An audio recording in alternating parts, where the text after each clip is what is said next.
and today we're going to be going over the guitar tutorial for Song of the Saints by Phil Wickham. So there's a couple lead guitar parts here that I wanted to go over.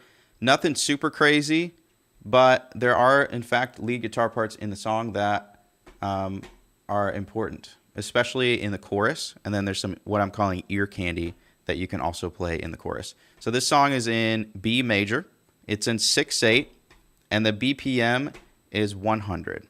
So I'll just go over the tone a little bit that I have here. By the way, I will have all of the tabs in the link in the description below, and they're free for you to use. So just go in the link and you'll be able to watch this video and then also see the tabs in the link in the bio, in the description. So let me pull up the tone here. So basically what I'm using here is a very, very, very heavy dotted eighth delay. And that sounds like this. And I have that actually happening in front of the amps. The mix is like at a 40%, so it's pretty high, and the feedback is at 38%. So without the reverbs,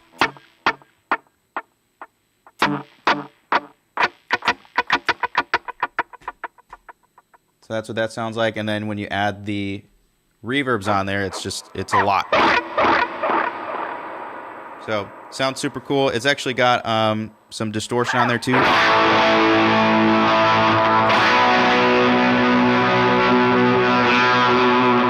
what I want to do is go over that chorus part. There's really not much happening in the verses, but I want to start at the chorus, and that's probably the most prominent part that you're going to actually hear in the record. So the chorus, it's kind of a long part. There's kind of 3 sections to it. And I'll play the chorus, and then I'll play kind of the interlude that happens after the chorus. It sounds like this.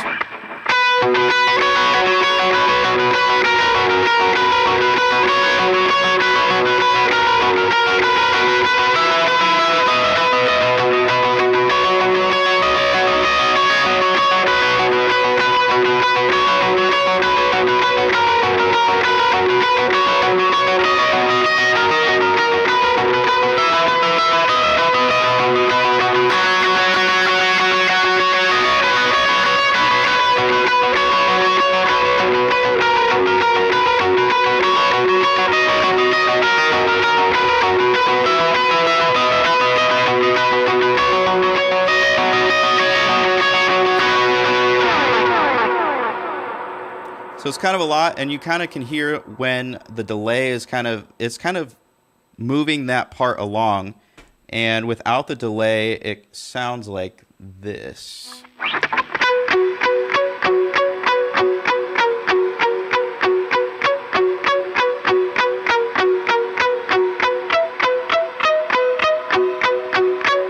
So I'm kind of palm muting that to really let the delay do the work there. So back with the delay on.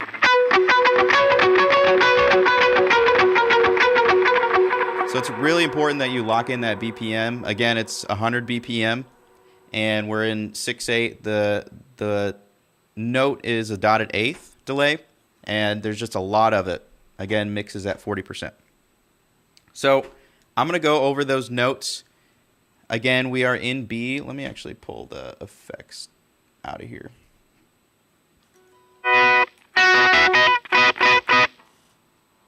So if you notice, I am playing basically a D major triad, but we're in the key of B. And this is a D major triad. Normally it would be down here, but it's up here in B. And so you're basically going to be keeping your first finger on the 11th fret, almost barring the top 3 strings, the G string, the B string, and the E string. And you're going to be, again, I was kind of palm muting to kind of give that delay some room there to kind of bounce back and forth. But so palm mute, bar the 11th fret, and then place I have my middle finger on the 12th fret B string, creating that triad there. So you're going to start, you're basically just going to be alternating with that G string on the 11th fret.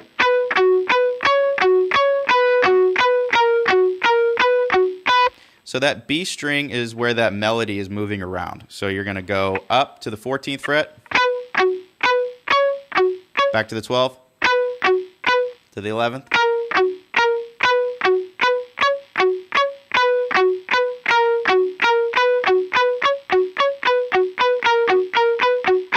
So that's kind of the basic movement there, and I really highly recommend going and getting the tabs. Again, they are free in the description, because I kind of think of them in 3 chunks. So the first 8 bars is a specific way of doing things. The second 8 bars is another specific way where you kind of build into that interlude, and then the third pass, the last 8 bars are kind of an iteration of both, kind of a mix of both the first and second passes. So I'll play the first pass slowly. So it's 12, 11 on the B string and G string.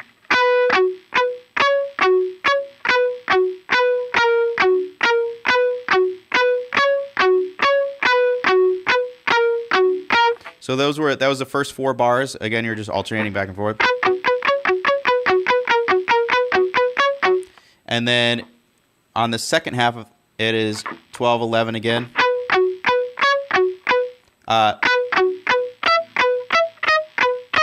So that's where it starts getting tricky there. So it's on the E string, 12 to 11. Resolve to the 11. And then G string, B string. So, and I believe this part will follow part of the melody of the vocalist, Phil Wickham, so the singer. So,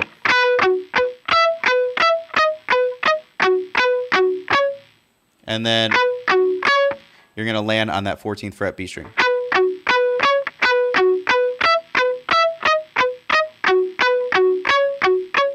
And this is where you want to incorporate the high E string there. So I'm going to kind of raise my pinky up over here on the 14th fret so that you catch the high E string. And then resolve to the 12th fret. So I'm going to play that first pass again slow.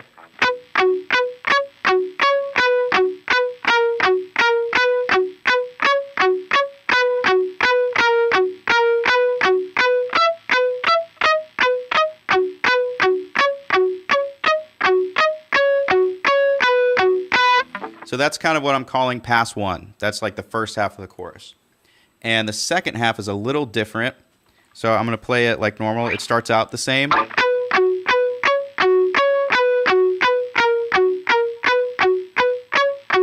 Right here's where it changes. It goes 11, 11, E string, G string. So it's...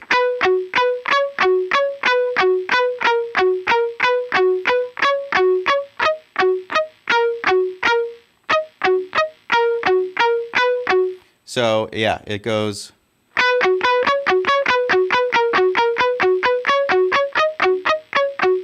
And then it's... I'm getting lost here, too. So, yeah, so it's 11, 11 on the G string and then B string. And you go back and loop that again. So, again, I'll play it slow.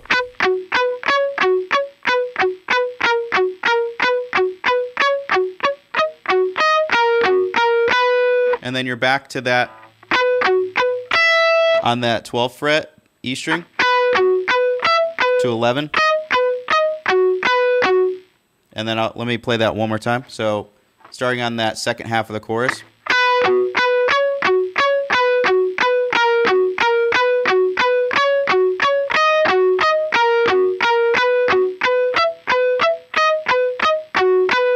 And then this is the next part that's new. You're going to be building on the 11th fret G string and 14th fret B string. And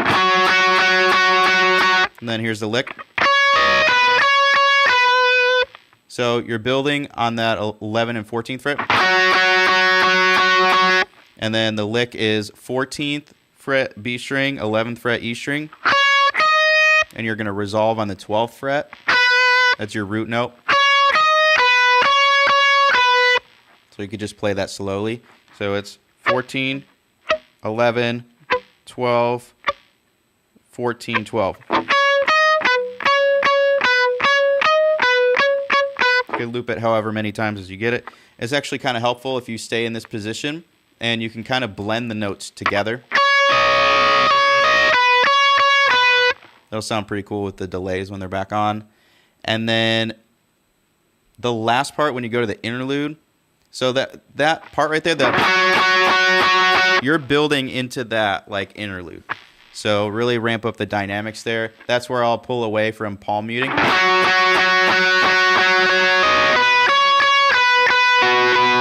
So you're in that interlude there.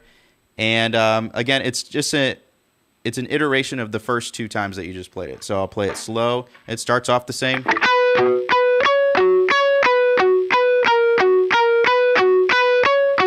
And then you'll play that iteration of everything on the 11. So.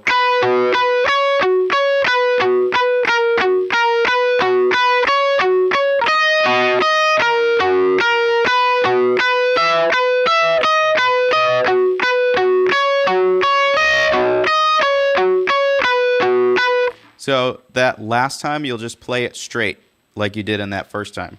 So 14, 11.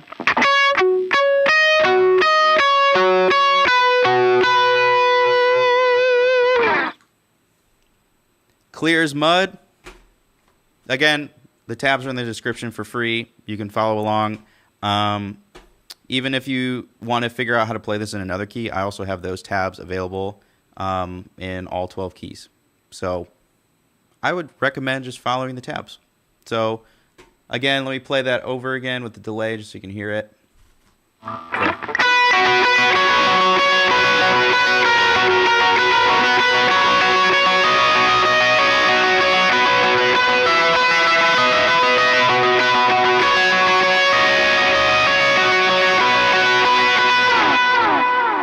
Get the idea. Once you add in the effects and the delays, it'll really kind of help fill out kind of that space, so you don't feel like you're working as hard to like create all of that tone signal. The last thing that I want to go over is just the ear candy. And if you want to play this, if you're maybe a second guitar player, or you want to just play this instead, this also happens in the chorus, and it sounds like this. It would help if I had some effects on there. Let me do that.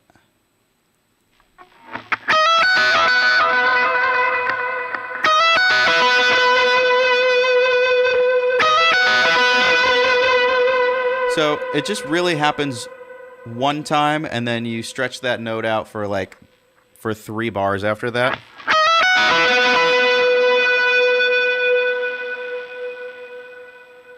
So that whole thing is 4 bars, and then you play it again for the last 4 bars.